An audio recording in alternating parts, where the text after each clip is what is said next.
da CIVD na Covid-19. Como é que começou essa história? Por que eu pensei nisso? É o seguinte, eu acredito que os pacientes estão morrendo porque a gente está tratando a doença errada. Como é que eu pensei? Eu estava na UTI no dia 27 de março e eu vi uma senhora na minha frente com um raio-x não muito alterado, mas com uma oximetria absurdamente baixa, precisando de uma FiO2 de 80% e uma complacência perfeitamente normal do pulmão, fazendo o que eu achei que era um distúrbio de ventilação-perfusão predominantemente pelo lado vascular. Né? Eu falei, meu Deus, eu via muito CIVD quando eu era mais jovem, lá na REC do INCOR, porque tinha naquela época o oxigenador de membrana, de bolhas, e ele fazia muita plaquetólise e fazia CIVD, e a gente via muito isso. E parecia muito, me lembrou muito o que eu via naquela época.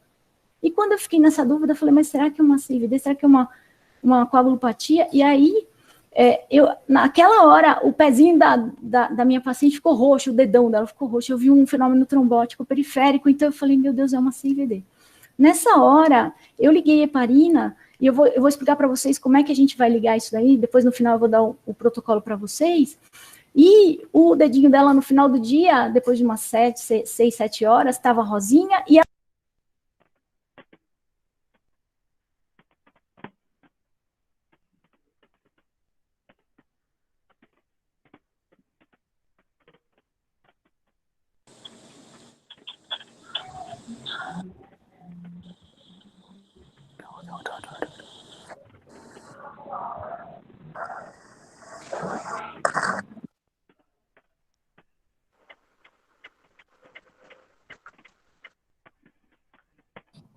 O microfone ficou mudo.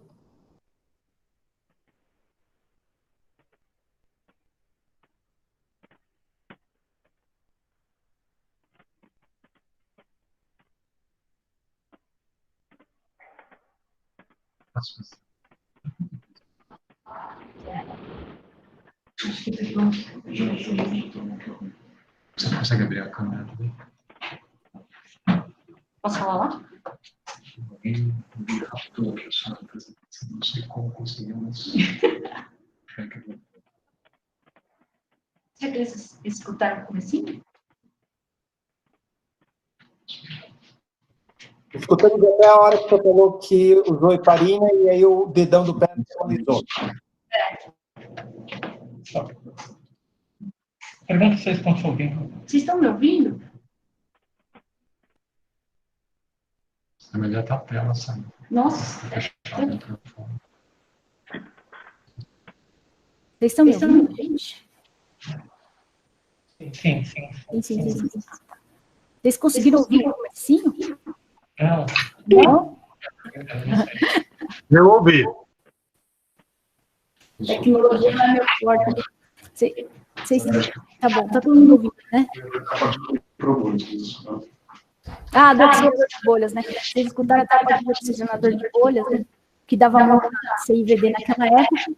E aí, nessa hora, eu vi o pezinho da dona roxo, eu pratiquei uma CIVD com os meus alunos da biologia, a professora Marina, o professor Saldiva, para me ajudar a entender o que estava acontecendo no quadro anatômico patológico, e eles me ajudaram muito. Eu vou apresentar um pouquinho disso aqui para vocês também. Eu não sou patologista, mas eu tenho a alegria de trabalhar com o pessoal do departamento de biologia há 30 anos. Então, a gente é muito junto. Quer que eu faça? Olha, Eu vou fechar. Você quer fechar? Você pode fechar essa aqui. Deixa eu só fechar o microfone. Tem que você fechar essa aqui. Você quer desligar essa aqui?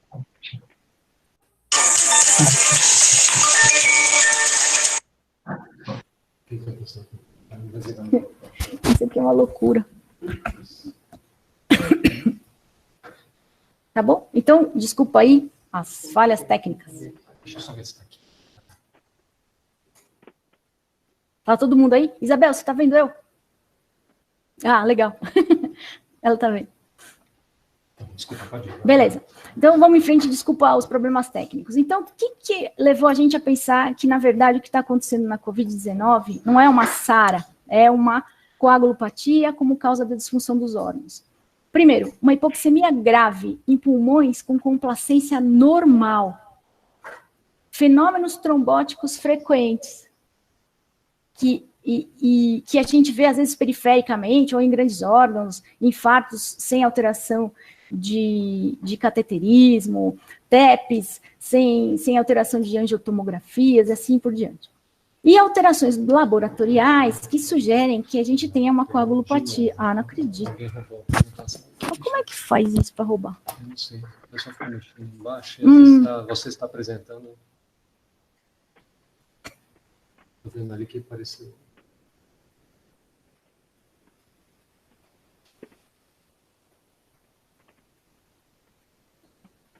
Desculpa. Não, imagina. Então, gente, desculpa esses problemas técnicos aí. A gente depois vai gravar a aula inteira e daí vai mandar para vocês aí, se vocês quiserem, tá bom? Me perdoem. Então, essas coisas. Bom, com essa parte de alterações laboratoriais e diagnóstico da coagulopatia, o doutor Elbio Antônio D'Amico, que está nos ouvindo também, estava comigo nessa história e depois vocês vão poder fazer perguntas para ele também. Ele é meu mentor coagulológico. Bom, aí veio o Gattinoni e falou que a COVID não leva a uma síndrome de desconforto respiratório típica. Ela não leva porque ela não é uma síndrome de desconforto respiratório. E é isso que a gente vai falar hoje aqui. Bom, aí fui lá com os meus amigos da patologia, a doutora Marisa, deixei ela maluca, a gente ficou o domingo inteiro e depois a madrugada inteira de terça-feira vendo essas coisas, o Amaro, que é maravilhoso, que também ajudou demais, o professor Paulo Saldiva, que sempre acredita em mim, os colegas todos, a Renata, o Jair, que é o técnico, o Burns, a Thaís, todo mundo sempre me acolheu muito bem e me ajudou com essa história. E aí o que a gente via, eram essas coisas aqui, ó. A gente vê trombos no sistema... Como é que eu vou fazer para mostrar? Ah, tá, desculpa. Trombos aqui em áreas do pulmão onde há dano alveolar e trombos em área do pulmão onde o septo está fininho e não tem dano alveolar. Áreas normais. Além disso, o Amaro, ele achou trombos na circulação renal e trombos na derme. Por isso que explica aquela dor que o paciente tem, que parece de crise de falciforme, que é uma dor de isquemia de pele, de músculo que ele tem. Então, é assim que eu fui em frente, porque eles me deram evidência anatomopatológica, né? E também porque na hora que eu liguei a heparina nessa senhora que fez a cianose do dedo e o distúrbio VQ grave na UTI, no dia seguinte, ela tinha baixado de 80 de FI para 40 de FI e o dedinho estava rosa, né? Então, eu fui atrás dessa história toda. E, além disso, eu acho, agora não fica só no achômetro, porque os colegas patologistas mostraram isso são dados em publicação que foram submetidos, né? Que, além do pulmão, a gente tem um comprometimento de outros órgãos, coração, rim, e o que está acontecendo nesses órgãos é microtrombose, trombose da microcirculação. Por isso que a gente tem as alterações laboratoriais de necrose. E aí eu peguei essa notícia do New York Times que fala que o coronavírus, que os pacientes com coronavírus são traídos por seu próprio sistema imunológico. E é isso mesmo que acontece, né? Então a gente vai conversar um pouco aqui. Depois os meus amigos infectologistas maravilhosos que estão ouvindo também me ajudam se eu falar alguma besteira, né? Aí o pessoal da Infecto mostrou para mim isso daqui, uma coisa que saiu no New England, de um paciente, o primeiro paciente que eles tiveram lá, você vê que ele do primeiro ao 10º dia, o paciente ainda tem febre, tá vendo? Nessa fase está acontecendo uma coisa que é a tal da tempestade de interleucina, em geral é do primeiro ao 7º. O vírus, ele destrói o epitélio respiratório, ele entra no organismo e ele causa uma tempestade de interleucina bem grande, a gente fica muito inflamado. Isso acontece de uma maneira modular, mais grave nos 15% a 20% dos pacientes que precisam de hospital. Em 80% das vezes é uma gripe, como foi nesse caso desse paciente do New England aqui. Depois você para de ter febre, e enquanto você está com febre você tosse, você tem rinorreia, e a gente viu muita gente que perde o olfato, e agora eu já posso dizer, depois de 3, 4 semanas, que volta, porque o pessoal está falando, doutor, eu já estou sentindo o cheiro de novo, mas eles perdem de um jeito que parece que nunca mais vai voltar.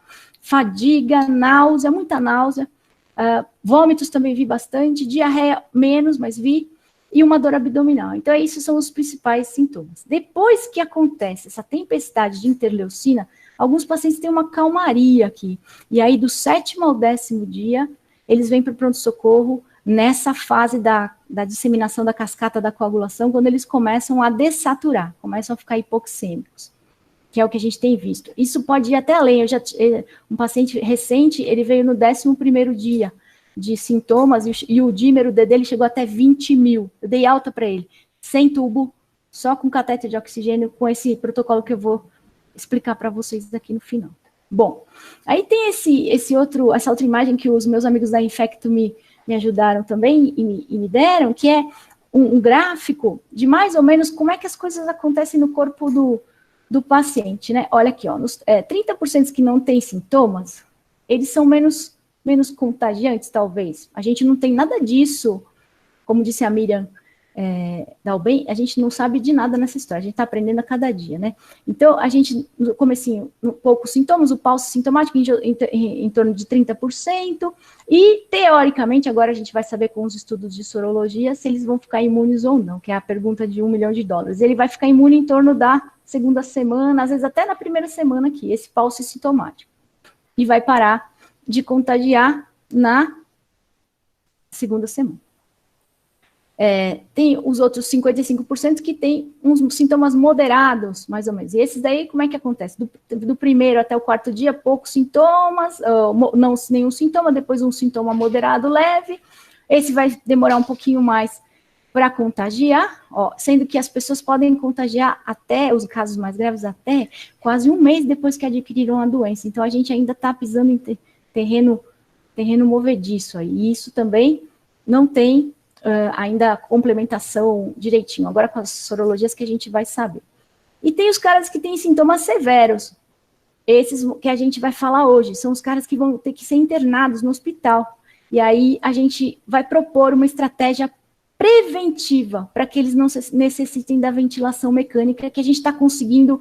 A gente tem mais ou menos uns 30 pacientes até agora. E estamos conseguindo isso daí. E aí, o pessoal que vai para o lado do Darth Vader total aqui, que é o pessoal que vai...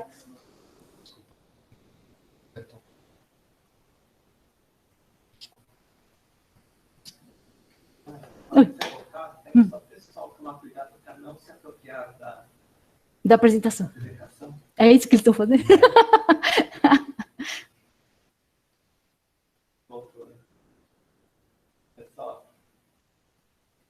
Pessoal, tá. Estão me ouvindo? Tudo certo, Nara. Então, tem alguém se apropriando da apresentação? Não se preocupem, gente. Vai ficar gravado, eu vou mandar para todo mundo. Por enquanto, não se apropriem da apresentação, senão cada vez que alguém tenta gravar para si, cai tudo o sistema aqui. Aí eu não sei mais de onde que eles escutaram. Vocês sabem dizer? Não, essa vez. Acabou de ser. Acabou de ser. Então tá bom, então acho que foi agora mesmo. Então vamos continuar. Então tem isso aqui é bem legal. Pode ficar tranquilos que eu vou deixar essa aula online para todo mundo. A ideia de vir aqui hoje é que a gente possa tentar, para quem acreditar nesse protocolo, tentar universalizar isso. Vai ficar para todo mundo usar, porque eu tô muito feliz com os resultados que a gente está tendo até agora. Espero que se mantenham. Eu tenho muito medo que alguém sangre, assim, eu não consigo dormir direito por causa disso, mas depois eu falo, ninguém sangrou até agora desses 30 e estão em casa bem, graças a Deus, pelo menos uns 15. Alguns ainda estão no hospital, mas é muito recente, é de 27 de março para cá. Depois eu vou mostrar os dados que a Sherry me ajudou a tabular. Então é isso, mais ou menos isso daí que eu queria falar para vocês, que a gente vai falar desses 15% de pacientes que precisam de hospitalização, tá bom? Bom, a imunidade, ela tem uma relação direta com o sistema de coagulação, isso meus professores, Dr. Elber aí, já me ensinou quando eu era criança, e a gente vê isso acontecer todo dia. E é por isso, depois dessa agressão imune, por causa de um fator tecidual nesse caso, porque a Marisa me ensinou a ver o epitélio todo cheio de efeito citopático, e foi o único lugar que o pessoal achou efeito citopático do vírus por enquanto, no epitélio respiratório. Os outros órgãos são mais isquêmicos, mas ainda também está em análise alguns resultados, é tudo preliminar, é que por causa da importância disso para o pessoal que está sofrendo nas UTIs, eu fiquei ansiosa para divulgar, mas ainda é preliminar, mas vamos junto pensar. Então, inflamação e coagulação correm juntos. E aí a gente fala dessa história da coagulação intravascular disseminada, né? O que é isso? Então, os fatores teciduais e algumas outras substâncias são ativados na hora da entrada do patógeno, ele estimula a agregação plaquetária, e acontece uma coisa no endotélio que eu aprendi estudando para essa aula e para tudo isso que a gente está fazendo, que é uma alteração do glicocálix de dentro do endotélio. Eu nem sabia, a Elia está vendo a gente aí também, eu nem sabia que tinha glicocálix no endotélio. Eu fui estudar isso agora e foi muito legal, porque quem me ensinou isso foi o professor Gregório. Bom, e aí o que acontece? Você tem, então, uma infecção, a infecção leva ao aumento das citocinas e ao aumento desse plasminogênio tecidual. E aí você começa a hipercoagular, tem um estado de hipercoagulação. Isso acontece em algumas infecções. E depois que isso entra numa cascata, tipo uma bola de neve, você vai entrar numa coisa que é chamada de SIC, que é o que aqueles chineses lá falaram, que é a coagulação induzida pela sepse, né, que eles falam. E aí depois você vai para a coagulação intravascular disseminada, que é a fase mais grave, que pode levar à insuficiência de múltiplos órgãos e à morte. A nossa ideia é agir aqui, pertinho da entrada da SIC, antes que a gente vire uma DIC e não consiga mais reverter o processo que virou um círculo vicioso, né? Depois o doutor Elber vai explicar se eu falei alguma besteira aí. Bom, a gente tem alguns indicativos laboratoriais que isso está acontecendo nesses pacientes também. E o que mais a gente tem usado é o dímero D. No comecinho teve um pessoal que falou que o dímero D era só um marcador de inflamação, que não era para olhar para ele. Mas eu vou mostrar para vocês, e como os colegas da China mostraram, ele é um potente indicador de prognóstico e talvez da hora de agir com a anticoagulação em alguns casos, não em todos, mas em alguns casos, né? E as plaquetas, elas ajudam, mas elas podem estar muito aumentadas, a gente pode ver uma plaquetose nesses pacientes, e algumas alterações hematológicas que a gente tem visto com frequência, é uma leucocitose com desvio escalonado para a esquerda e linfócitos atípicos também, que a gente tem visto também. E o fibrinogênio, que, como o doutor Elber me explicou, ele às vezes está muito mais alto do que deveria, e por isso que ele não abaixa ainda no comecinho da CIVD, da SIC, porque ele subiu demais pela hipercoagulação e depois vai descendo aos pouquinhos. Então, olha só, o que acontece? O bichinho o vírus que entra via epitelial, aqui é a membrana basal, o epitélio alveolar está desse lado para baixo. Aqui é o endotélio e aqui é a luz do capilar alveolar.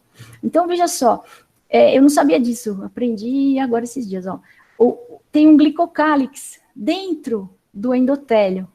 E esse glicocálix, ele é o responsável por esse tapete que deixa o endotélio bem lisinho para você não ter trombose, para você diminuir a mecanotransdução, o shear stress aqui dentro dos vasos. E o vírus, depois que ele faz um aumento das interleucinas, ele faz uma chamada, uma quimiotaxia para os leucócitos, e eles vêm com as proteases, com as coisas, e destroem esse glicocálix.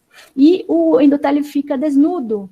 E aí os fenômenos trombóticos começam, e além disso, todo o ambiente intravascular, ele está hiperativado para coagulação pela tempestade de interleucinas anterior. Então, nesse ponto, começa a cascata da coagulação. E aí, a gente sabe, os mais velhos pelo menos, adoram a heparina porque ela tem um efeito anti-inflamatório. E eu não sabia direito como é que era esse efeito, mas a heparina tem efeito nesse glicocálix do endotélio. Ela imunomodula a reconstrução do glicocálix e o reatapetamento do endotélio. E ela também, ela entra, quando se dá um processo de coagulação intravascular disseminada, os mastócitos da gente, eles produzem heparina. E a heparina, ela é lançada na circulação e ela entra no vaso e entra no interstício, para facilitar a diapedese, ela dá uma abrida no caminho ali, para o leucócito conseguir entrar no lugar onde ele precisa sair, para ele sair da circulação e entrar no lugar para ele atingir, para ele fazer o efeito dele de soldado da imunidade, né? Então, tudo isso ela faz, e ela ajuda a reatapetar o endotélio de novo, além de abaixar um pouquinho a bola da hipercoagulabilidade.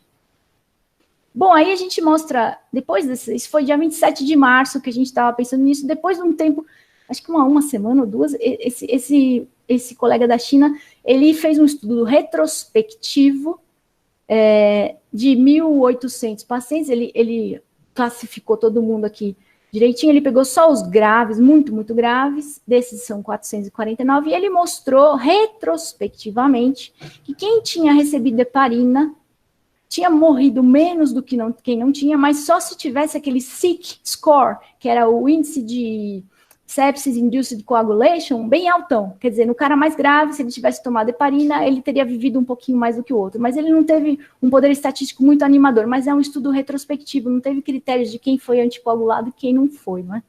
Aqui tem um esquema dizendo, tá vendo que os caras com SIC mais grave, aqui são os que usaram heparina e os que não usaram, os azuizinhos aqui que usaram heparina morreram bem menos do que depois de 28 dias de hospital, do que os que não usaram heparina, né? E aí também indicando que o D-dímero era maior nos pacientes que não usaram heparina, mas isso não é linear. Eu vou mostrar para vocês que isso é errático, é só uma pista para a gente que a CIVD está acontecendo. E lembra de novo, isso não acontece em todo mundo. Acontece nos 15% dos pacientes mais graves que precisam procurar o hospital. Ah, outra coisa. Desconfigurou porque eu fiz no Mac, mas tudo bem. Aqui, dá para ver aqui. Isso aqui é sobre a IL-6. A IL-6, ela tem o anti-IL-6, a IL-6 tem um efeito pró-coagulante.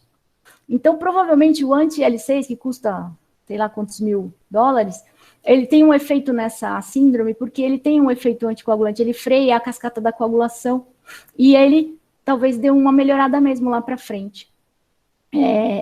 Então, mas ele é muito caro para o SUS, e a heparina não é. Então, por isso que eu estou animada para mostrar para vocês isso daí.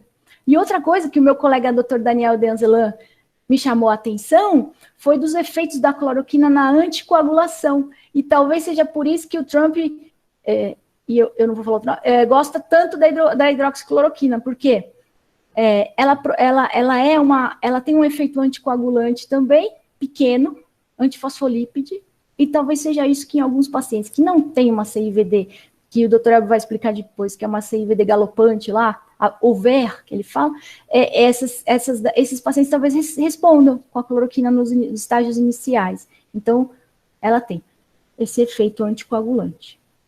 E, além disso, então é isso aí. Essas são as evidências que eu queria mostrar para vocês entenderem por que eu estou animada com esse trial e por que eu quero dividir com todo mundo para a gente botar no SUS mais rápido aqui. Bom, isso é um resultado preliminar do nosso estudo. Isso aqui é a turma toda que está envolvida, a Bruna Manprim Piloto, a Luciana Cato Morinaga, o Carlos Jardim, a Sherry, que fez todas as tabelas e gráficos desse trabalho, não tem como agradecer, porque a gente está trabalhando na UTI de noite, ainda tem que escrever, é desesperador, ela me ajudou demais. Dr. Elbio, que é o nosso mentor coagulatório, e o professor Daniel, que é o chefe da nossa equipe do Sírio, que acolheu rapidamente as nossas sugestões, né? Bom, então, a nossa população é uma população pequena ainda, gente. São dados anedóticos, ainda pequenos, a gente está trabalhando nisso. O pessoal do Sírio está fazendo o protocolo para enviar para a CONEP em 48 horas, e eu quero ver quem gostaria de participar com a gente no estudo aqui do HC. A ideia é fazer um multicêntrico, por isso que a gente está conversando aqui hoje. E aí eu vou apresentar o que eu tenho, mas isso eu sei que ainda não tem poder estatístico, eu sei de tudo, só vou apresentar para vocês darem uma olhadinha. Bom, a média de idade dos nossos pacientes é de 58 anos, com um desvio padrão de 16.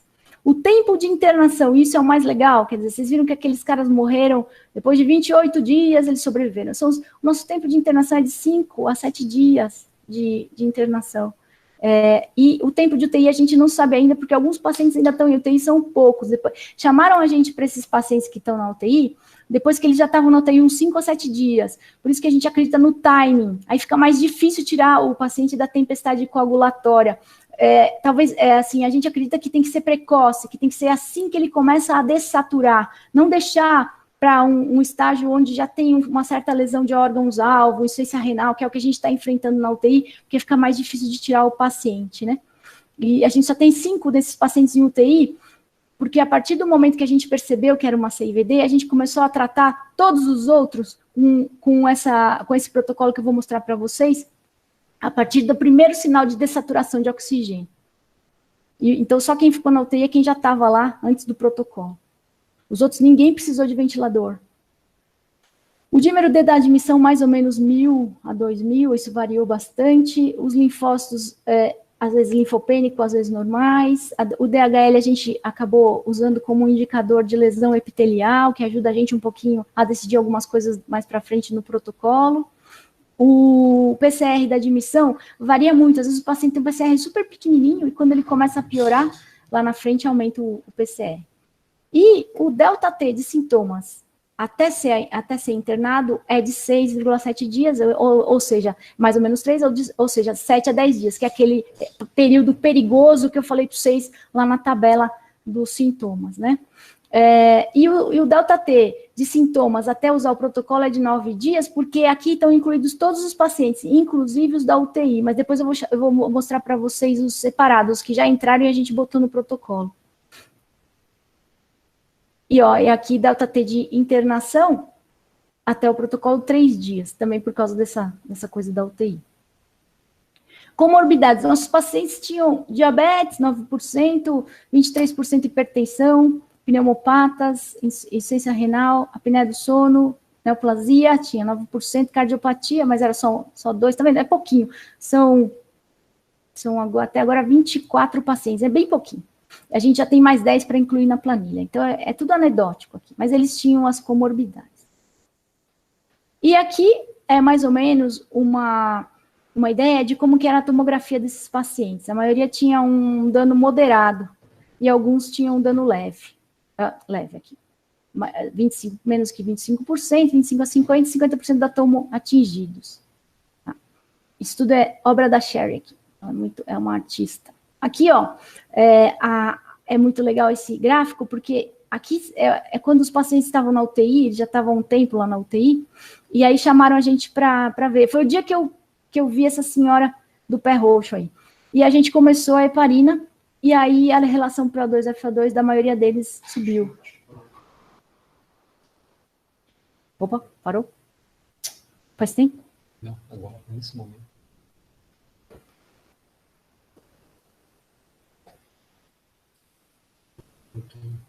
De novo.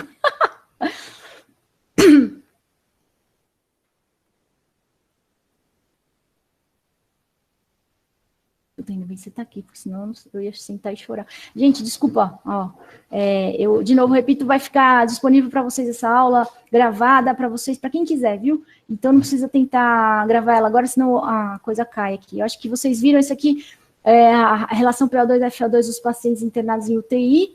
Aqui, antes da gente entrar no protocolo, e demorou um tempinho, foi a primeira vez que eu vi o pé roxo aqui, e depois que entrou no protocolo, como a relação PO2-FO2, eles foi aumentando. Eles são pacientes graves, tem 2 em diálise, tem uma senhora que já está estubada, que quase, essa área do dedinho roxo já está estubada depois de 7 dias de ventilação mecânica.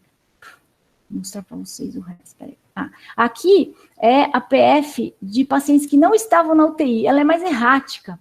Essa senhora aqui, ela com 1 litro foi para 100%, ficou louco. Então, ainda não dá para entender muito bem, mas o que acontece é aqui, a entrada do protocolo, é que eles estabilizam e eles vão embora. Eles vão embora em torno do 8º dia, mais ou menos, de tratamento. E não precisa, nenhum desses aqui foi para o ventilador.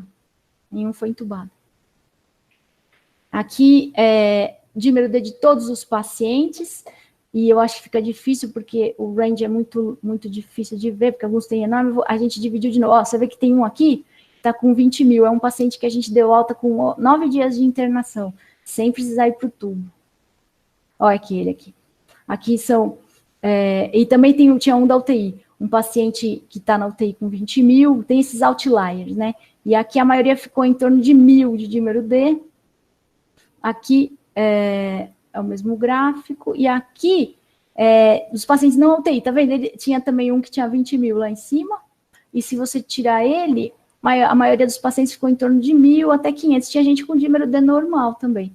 E por isso que a gente fala, o dímero D, ele ajuda você nessas coisas de 20.000 para você optar por heparina plena ou para ver se tem alguma coisa trombótica acontecendo de verdade, não é microcirculação, é uma coisa maior. Mas ele não é linear com a piora do paciente. O que a gente está usando para entrar com o protocolo é a primeira dessaturação importante do paciente, que ele precisa de oxigênio suplementar.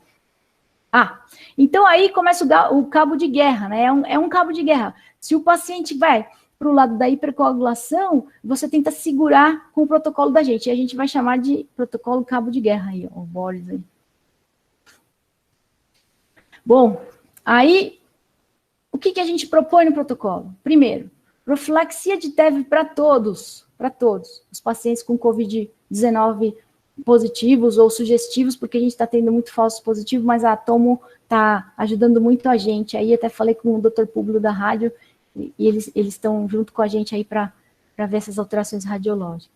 Outra coisa importante, o período da intervenção, ele tem que ser precoce. A gente entra com o que a Bruna chamou de profilaxia dobrada, Clexane 40 mg a cada 12 horas, assim que o paciente mostra os primeiros sinais de hipoxemia, com necessidade de suplementação de oxigênio. É aí que a gente vai começar o cabo de guerra, vai começar a tentar não levar esse paciente para a UTI, a ele frear essa hipercoagulação e ele não entrar em insuficiência de múltiplos órgãos, insuficiência respiratória. Esse é o ponto, é o pulo do gato, diferente de todos os outros trabalhos que estão sendo feitos na literatura, que são no paciente em UTI grave.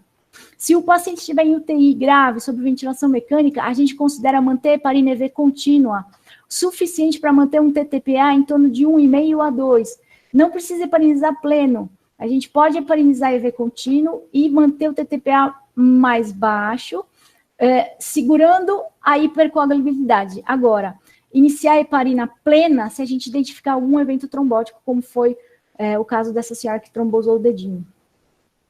Agora, tem um outro braço do protocolo que a gente viu que esses pacientes de UTI, principalmente, ou os mais graves, eles, apesar da gente tentar frear a CIVD, eles têm um certo nível de necrose pulmonar e eles têm facilidade de ter infecção secundária. E alguns têm uma ativação da fibrogênese, da deposição de matriz extracelular, que vem depois mesmo, com essa história da tempestade de interleucinas. Nesses casos, que a gente identificou como pacientes com piora radiológica, eles começam a ficar com pulmão branco, sem elevação substancial do dímero D, então não parece que a trombogênese está controlada. E muitas vezes com elevação importante da PCR e ocasionalmente do DHL, levando a gente a pensar a lesão epitelial, a gente pensa se está tendo esse braço para fibrogênese, se é um paciente que está indo para deposição de matriz no pulmão, ou se ele está tendo uma infecção bacteriana secundária. Então, nesses casos, a gente está dando metilprednisolona 0,5 mg por quilo e não decadron, como os estudos estão falando. O decadron veio porque os colegas que fizeram os estudos, provavelmente, eu acho que é por isso, são anestesistas que usam bastante decadron, eles têm bastante experiência com decadron. E a gente que é pneumo sabe que a metilprednisolona para a gente age melhor. E aí a gente escalou no antibiótico de acordo com a orientação dos colegas da CCIH, por favor, não fiquem bravos comigo, vocês sempre são consultados. Então, a gente entra nessa fase, mas o corticoide não é ruim na COVID? Sim. Se você entrar na primeira semana, quando o vírus está querendo entrar no seu organismo, você vai baixar os linfócitos e vai tirar os seus soldados da linha de frente, e aí o vírus vai entrar com muito mais força no seu corpo. Mas depois da segunda para a terceira semana, o corticoide imunomodula a deposição de matriz e ele pode ser seu aliado em baixa dose. Aquele protocolo de 20 mg de decadron é um absurdo, o Meduri já testou isso daí antes, um montão de decadron em qualquer inflamação pulmonar e só mostrou que a gente tem mais infecção e nenhum benefício, né? Então, aquele protocolo, no meu modo de ver, está errado. E também estou com medo agora dessa história de plasma, porque se o cara está em CIVD, será que a gente vai dar plasma com fator de coagulação e ele vai trombosar mais? Não sei, fiquem atentos para quem for fazer o protocolo de plasma, porque agora a gente está fazendo tudo que ajuda e então é isso, né? Então esse é o nosso protocolo, é simples, eu vou deixar essa aula gravada e vocês vão poder participar do multicêntrico se quiserem, vai ser muito bom a gente se unir nessa história para vocês me ajudarem a pensar melhor. Importante, a gente não observou hemorragia em nenhum paciente desses 24, 30 pacientes até o momento. Mas cuidado com as contraindicações à anticoagulação, cuidado, porque a gente fica muito preocupado com isso mesmo. O sangramento é a nossa maior preocupação. Mas até agora, nada de importante, nenhum evento importante para mencionar. E é isso. Eu queria, então, agora que vocês abrissem os microfones aí, doutor Elbio, que está nos ouvindo, se quiser falar alguma coisa, a professora Marisa, que me ajudou demais, e aí a gente está junto agora para conversar.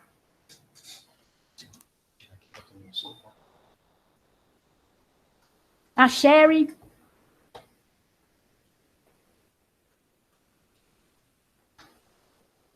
Acho que ficou bom. Oi, alguém quer perguntar alguma coisa aí? Oi. Foi todo mundo embora. 86 pessoas. Doutor... Gente, quem quiser fazer pergunta, abre o microfone. Pode falar. Doutor Elbio está aí? Alô? Alô? Fala aí, o que o senhor manda? Não, é o Walter Campos, da cirurgia. Pois não, doutor Walter. Mas eu gosto do Elbio também, ele é meu amigo. Então, não seria interessante talvez fazer um estudo epidemiológico, os pacientes que tomam anticoagulante de maneira perene, né? Se tiver uma evolução menos ruim da infecção por coronavírus. Nossa, é muito legal essa ideia. É difícil fazer isso aqui no Brasil, né? Lá na HC a gente tem um monte de paciente que toma, tal, mas na Inglaterra, que o surto está super alto, podia, de repente, levantar no National Institute of Health lá da Inglaterra, Sim. Que eles têm tudo muito tabulado para ver se essa população que toma anticoagulação de maneira perene talvez teve menos incidência de internação e evolução pior, né? O que você acha? Então o doutor Elbio vai falar, que ele é o nosso mentor coagulológico aí que eu falei. Fala aí, doutor Elbio. Doutor Elbio. Ele pediu para falar. Bom, eu acho que a gente pode fazer esse estudo, sim. Até a minha mãe falou para eu ligar para a Inglaterra hoje para dar isso aí para o Boris Johnson. Aí, eu acho que a gente podia aproveitar as duas coisas. Fala com o pessoal que está tratando dele e já pede para fazer esse tipo de coisa. Eu acho que é muito interessante. Mas eu não sei se estou falando besteira. É bom que o doutor Elbio fale. Acho que ele está com problema com o microfone. Ele já vai falar para você. Mas eu acho que sim, vamos ver o que está acontecendo. Mesmo o Esper tinha falado de estudar esses caras que tomam cloroquina por causa de uma doença reumatológica, se eles também não estão protegidos, porque para a cloroquina agir, a gente precisa pelo menos de um mês. Então, agudamente, é muito pouco o efeito dela. E talvez esses que estão tomando a longo período tenham mais um efeito do que os outros, né? Não sei. Tem um paciente que estava internado no... Fala. Tem um paciente que estava internado no Sírio, um jurista importante que saiu na mídia, não vou falar o nome, que é paciente de uma colega que é reumatologista. E ele teve internado com complicações de uma cirurgia e pegou o coronavírus. Certo. E ele tomava a cloroquina pela doença reumatológica. Né? Ele teve na UTI internado pelas complicações, né, cirúrgicas. Mas infartou e tal. Mas a cloroquina que ele tomava, enfim, ele não teve uma evolução ruim do coronavírus. Interessante, né, isso? Interessante. O Esper levantou essa bola logo no comecinho. Ele falou, isso aí, a cloroquina só se os caras estiverem tomando. É um estudo legal para fazer. E de anticoagulante também. A gente acredita nesse efeito anti-inflamatório da heparina. Então, eu acredito que esses outros anticoagulantes, talvez, não tenho isso, mas se você já está num efeito de frear a coagulação crônico, né? Talvez. Meu medo é que as pessoas saiam comprando anticoagulante, igual fizeram com a cloroquina. Eu morro de medo disso. Até falei pro doutor Elbio, a pessoa pode morre sangrando em casa e não vai sarar do coronavírus e vai morrer. Aliás, não vai pegar o corona porque vai morrer sangrando, né? Pelo menos não vai pegar por causa disso, né? Então não pode comprar anticoagulante sem receita médica, e esses anticoagulantes que a gente usou são intra-hospitalares. Eu tô falando isso porque essa apresentação pode vazar para o público leigo e aí é bom falar, né? Tenho medo. Nara, posso falar? Marisa, sim, olha aí, ó. Essa é a mentora. vídeo. Pode falar. Eu queria saber se nesses seus pacientes vocês têm alguma evidência de tromboembolismo pulmonar de vasos maiores, porque existem alguns relatos não publicados na literatura ainda, e o material que a gente está estudando é de pulmão periférico, e eu acho que isso é uma questão importante, se a gente está vendo alguma coisa local, ou se isso é êmbolo, e você falou de alguns fenômenos trombóticos de periferia, né, sistêmico, mas em relação a tromboembolismo pulmonar, tem alguma coisa documentada, não? A gente tem 2 pacientes que a gente acredita que tenham tido tromboembolismo pulmonar, mas eu não tive coragem de dar contraste para eles, porque eles estavam entrando naquela fase de lesão renal e eles se recuperaram depois. Então, a gente não tem a comprovação do exame, mas depois a gente pode fazer sentido. Um deles é o paciente lá do 9 de julho, que chegou a 20 mil de dímero D, e aí entra um problema legal que a gente tem que ver, porque esse cara que fez 20 mil, e ele fez uma imagem em cunha no raio-x, assim, típica de TEP, esse eu já falei para ele, você vai tomar anticoagulante 6 meses. E os outros que a gente dá alta, a gente mantém anticoagulante pelo menos 4 semanas, porque a gente ouviu falar de gente que volta e tem TEP, vai para casa, igual aquele menino de 23 anos que morreu lá no Nordeste. Eu acredito que ele foi para casa bem e voltou com TEP. Quer dizer, além de tratar intra-hospitalar, depois da alta, a gente deixa mais 2 semanas a 3 semanas com anticoagulante. Então, esse que fez uma cunha, era um TEP. E a outra senhora era da UTI, ela fez uma pressão de artéria pulmonar de 70. E quando a gente entrou com heparina plena para ela, porque era uma evidência forte de ser um TEP, ela agora está com 50 de pressão de artéria pulmonar. Então, eu acho que isso aí é uma coisa legal. Alô?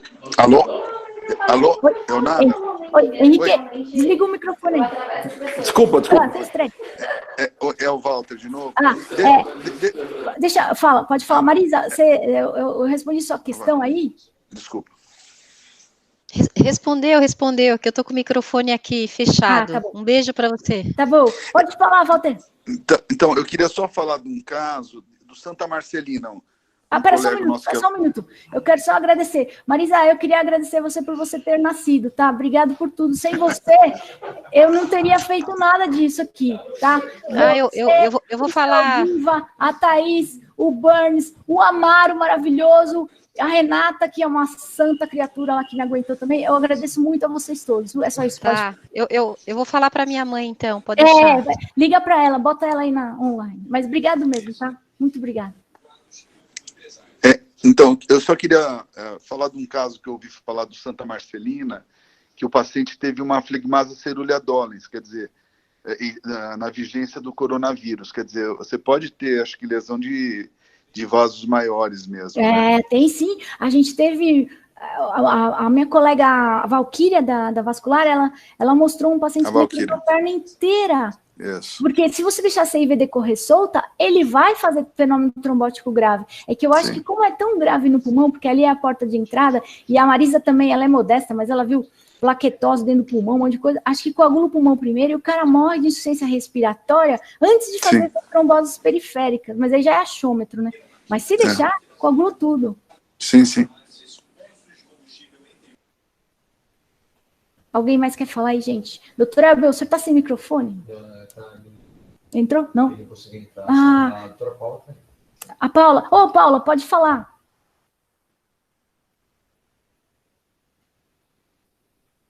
Ninguém quer falar? Tá todo mundo... Vocês acharam que eu sou muito maluca de pensar essas coisas? Vocês acham que tem a ver? O que vocês... Comentários.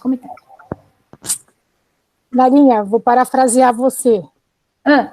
Sério? Esse é o cérebro matemático. Fala aí. Obrigada que você nasceu também. É que você nasceu, Narinha. Não, eu gostei. O que eu gostei da sua ideia, que é diferente de todas as outras que a gente tem lido aí nesses últimos tempos, é que ela faz sentido, e ela faz aquele sentido que explica todos os sintomas, assim, aquela uma explicação que explica todas as nuances. Isso eu acho que é meio old-fashioned, mas eu acho que é bem legal. Assim. Obrigada por tudo, hein? Nós passamos a madrugada acordada aí para fazer as estatísticas. A doutora Paula vai falar? Eu tenho algumas perguntas aqui. Posso te fazer? Pode. Então, assim, a primeira é do Júlio.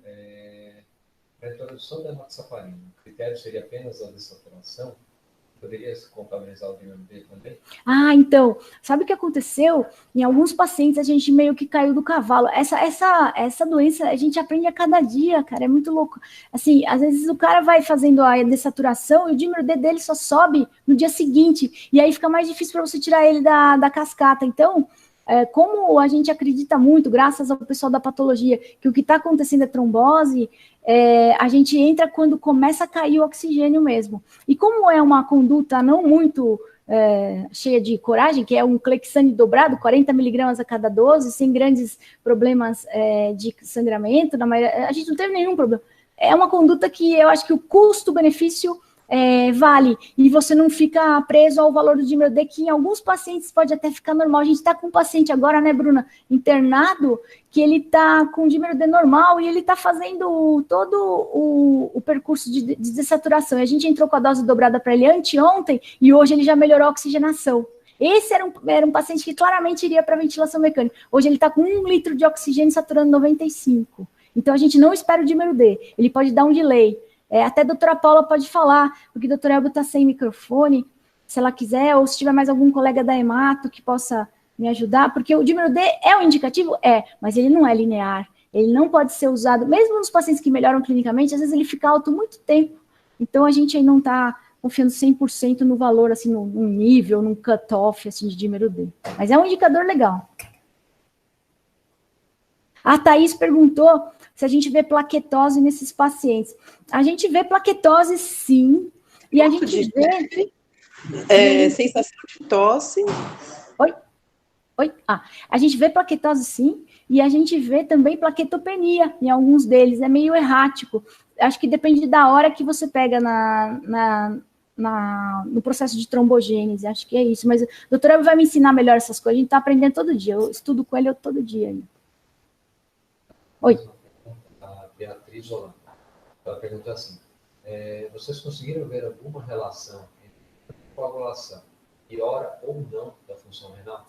Sim! A gente tirou um senhor da diálise essa semana, ele foi estubado e saiu da diálise, ele está agora saindo da diálise. E um outro senhor que está na UTI, são os casos mais graves, né, que a gente pegou já com 7 dias de história, porque eles já estavam na UTI, depois que a gente foi chamado e entrou com o protocolo.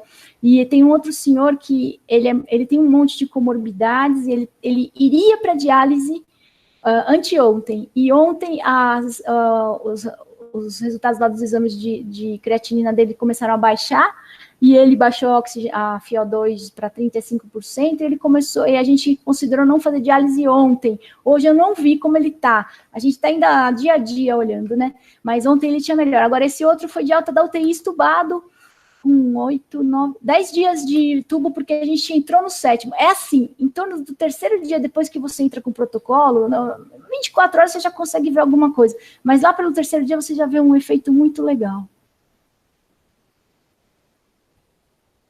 Quem mais aí? Tem mais pergunta? Não? BUP, isso mesmo, ó. Bruno tá falando. BUP, a Marisa, você tá aí ainda ou você já foi? Marisa Câmbio. Acho que ela já foi. Thaís, você tá aí? Burns? Alguém da patologia? A gente viu alguns casos de BUP lá nas lâminas que a Marisa me mostrou. BUP e pneumonia secundária bacteriana. E a gente tem algumas indicações. Por isso que a gente falou desse corticoide meia boca aí na segunda para a 3ª semana, que é a hora que começa a acontecer a BUP. E não é para dar um montão de corticóide, é 0,5 miligrama por quilo a 1 miligrama por quilo nos casos mais graves, que estiverem detonando o raio-x de uma vez, e não mais que isso. E é metilprednisolona, não é Decadron. Fala aí.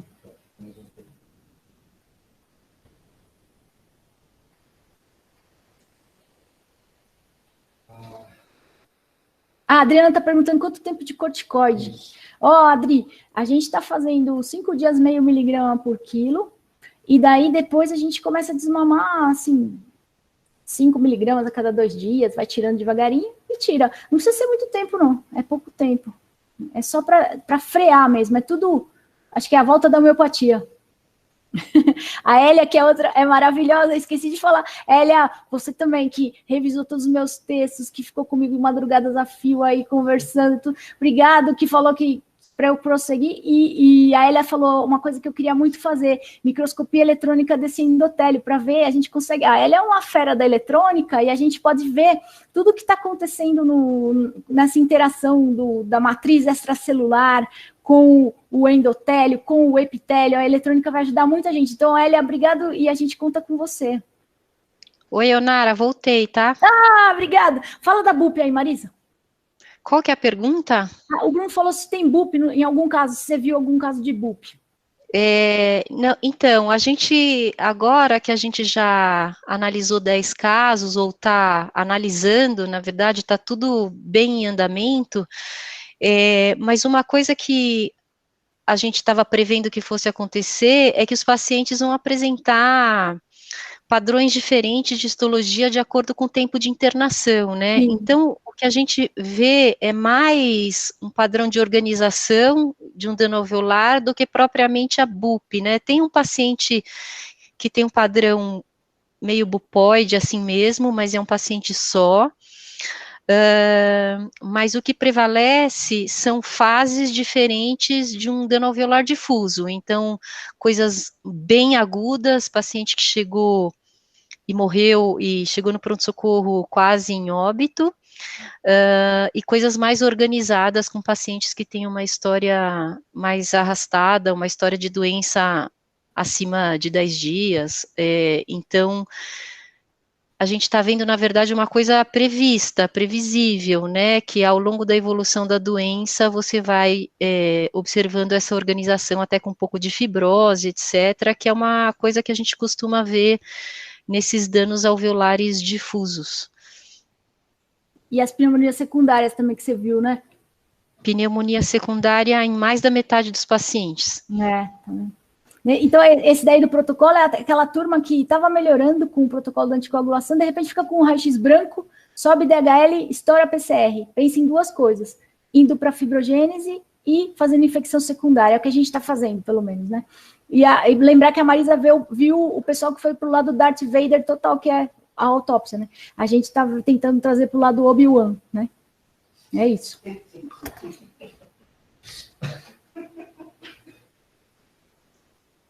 O que mais? Alguém perguntou alguma coisa que eu não respondi. Eu não sei lá. Agora já me perdi aqui. Pode fazer a pergunta de novo se eu não respondi, por favor, que eu me perdi. Ah, não ainda, é pouca gente.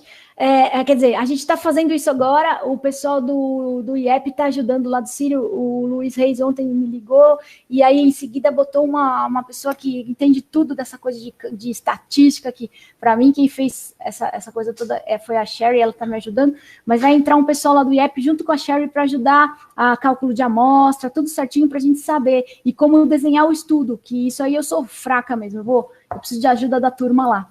E eles prometeram já aprontar esse protocolo para a gente mandar para a Conep em 48 horas, isso contando de ontem à noite. Então, aí, quem quiser participar junto com a gente no multicêntrico, vamos junto aí. O Luiz falou que está de portas abertas lá, e é uma coisa barata, que tem no SUS, tem no particular, tem no convênio, tem para todo mundo, diferente do anti-IL6, que é muito caro, que não dá para todo mundo, tem que dosar em outro lugar, é complicado. Isso a gente faz com arroz com feijão, né?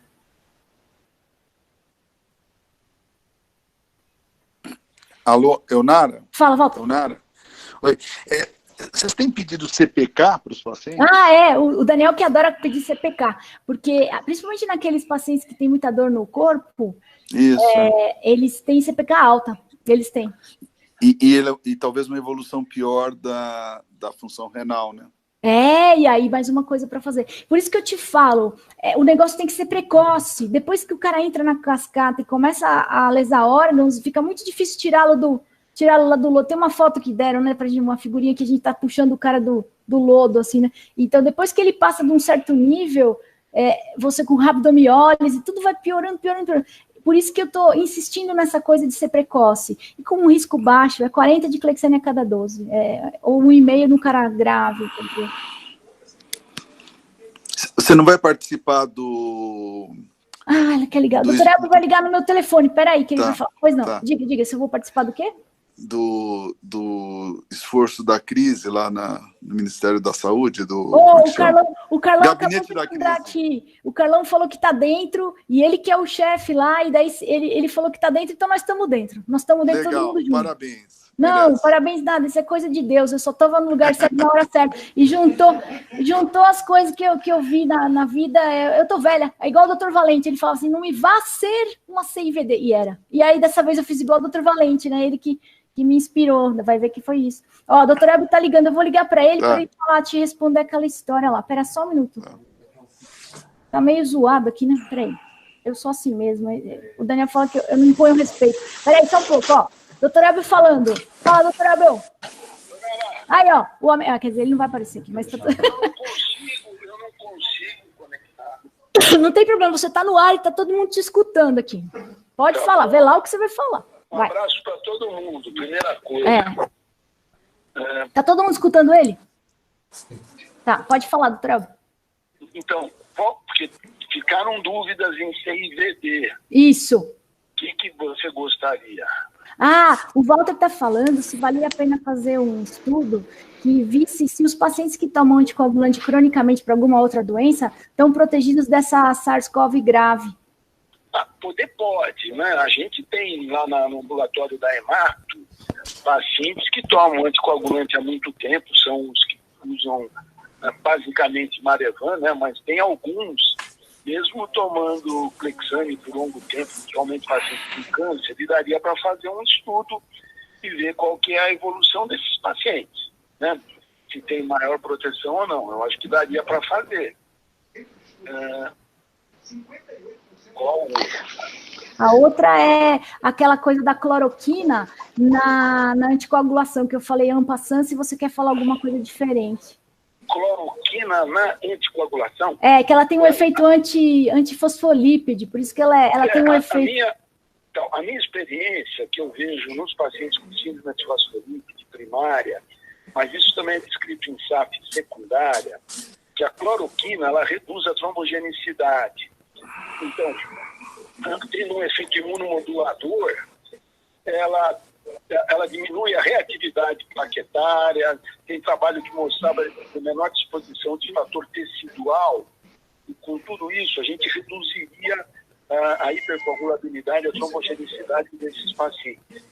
Tem trabalhos que mostraram até que em moças com SAF gestantes, a cloroquina usada, a hidroxicloroquina usada durante a gestação, mas é uma dose menor. A gente usa 400 miligramas uma vez ao dia, né? Então, que essa cloroquina durante a gestação permite uma melhor evolução gestacional, sem menos trombose, sem menos complicações fetais. Então, a cloroquina, a gente costuma usar, eu particularmente costumo usar em situações assim. Pessoas, por exemplo, que têm uma síndrome antifosfolípide primária, vão para um procedimento cirúrgico que pode ter um risco trombótico maior no pós-operatório, e muitas vezes o cirurgião fica preocupado em reiniciar a heparina 24 horas após a cirurgia, né? Então, isso é uma experiência pessoal minha.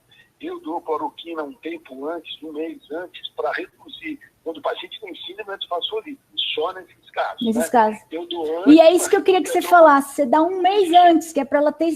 Agora, dá na hora que o cara está lá na UTI, pode ser até lesivo, né? Mas isso é muito de observação pessoal. A gente sabe que a cloroquina não funciona rapidamente. Isso. Ela tem uma ação mais lenta. Então, eu não sei, assim, nessa situação. Tem um artigo, isso que eu estava te falando, que queria que todo mundo visse, tem um artigo que foi publicado agora no Journal of Thrombosis and Thrombolysis. É um artigo chinês, onde ele comparou o perfil de coagulação em pacientes com SARS, então com a Covid-19 e a outra SARS, a anterior, com pneumonia grave. Então, o que eles mostram? Eles mostram que esses pacientes têm um perfil de coagulação um pouco diferente. Eles mostram que as plaquetas não caem demais nesse SARS-2. Isso, então, aí tá isso. Assim, doente ficava aqui, ó, tá na minha frente. A Thaís que perguntou isso aí. 215, mais ou menos 100, 215 mil, mais ou menos 100 mil plaquetas para os doentes Covid-19 e para os outros 188 mil, mais ou menos 98 mil, né, mais ou menos 100 mil. O que eles mostram nos dois? Que existe um aumento do dímero D. Então, o dímero D, nesse trabalho, onde tem aquele Dr. Tang chinês... o Tang está famoso. Então, o Dr. Tang, ele põe uma observação muito interessante, que ele fala assim, que ele estratificou, então, a associação entre o tratamento com a heparina e a evolução em pacientes estratificados de acordo com o dímero foi avaliada.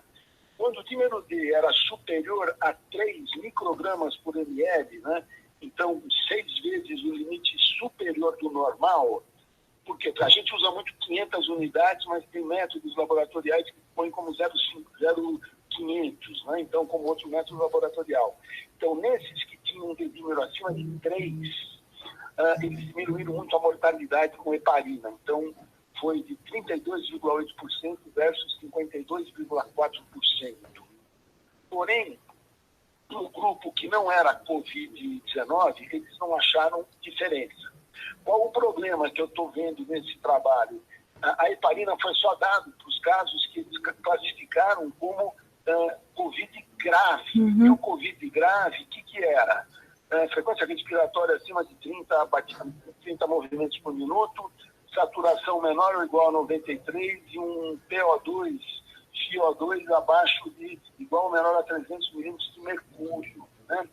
Então, a impressão que me dá é que esses pacientes graves, quando você deu a heparina, houve uma redução de mortalidade. Por outro lado, será, essa é a minha pergunta, que serve para todo mundo, e eu acho que daí dá para a gente fazer muitos trabalhos aí, pneumo, TI, hematologia lá com o Dr. Wanderson, com a Paula, com a turma da coagulação, comigo também, seria de ver assim, isso daqui foi dado em um paciente grave. Será que a gente pode abortar, impedir que esse doente fique grave? Será que essa heparina que nós usamos no cílio, permitiu essa não evolução? Isso que é legal. Então, esses trabalhos estão só nos graves, no doente grave. Agora, a gente vai deixar evoluir para grave? Exato.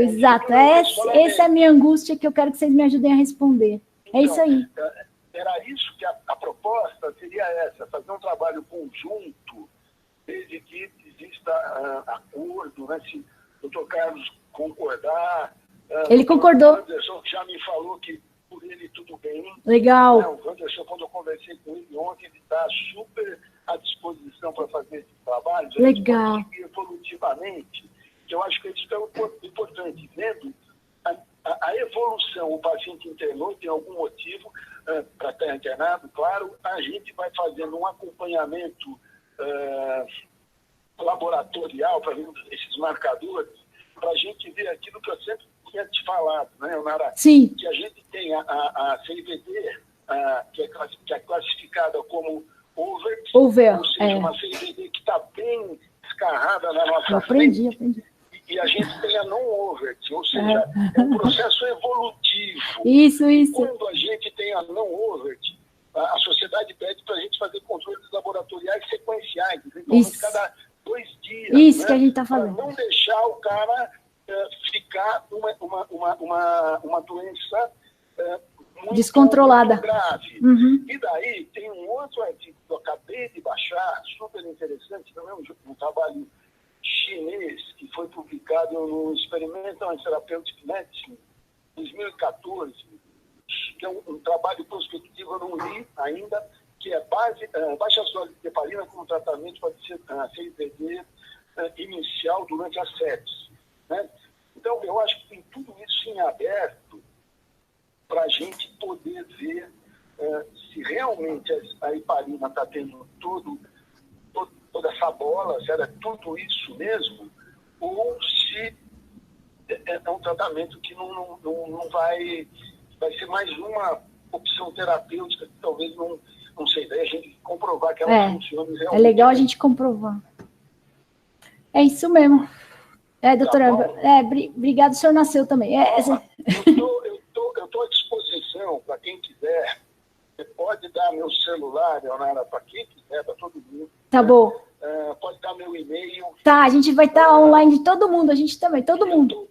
Eu estou prometendo que essa semana eu resolvo ter um WhatsApp. Ah, que maravilha! Ou não. Talvez o senhor se arrependa rapidamente. Talvez sim, viu? Mas assim, a gente vai, eu acho que com certeza você vai se arrepender, mas tudo bem.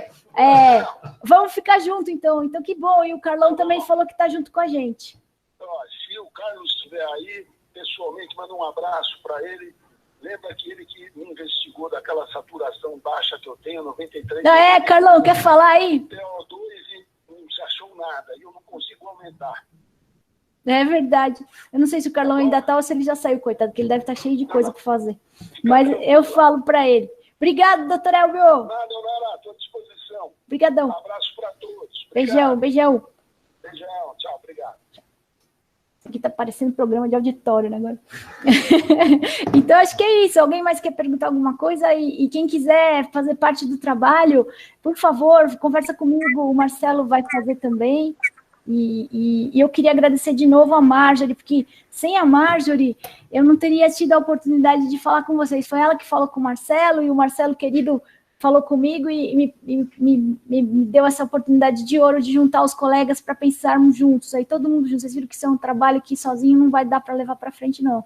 E eu estou tendo a ajuda de muitos amigos. O pessoal da patologia é inestimável, a Sherry, todo mundo. Eu não vou nem falar porque todo mundo está ajudando muito. Obrigado por tudo, de vocês estarem aí. Se vocês não tiverem mais perguntas, a gente vai finalizar. Eu vou deixar a aula disponível, gravada para todo mundo, tá bom? Obrigadão. Tchau.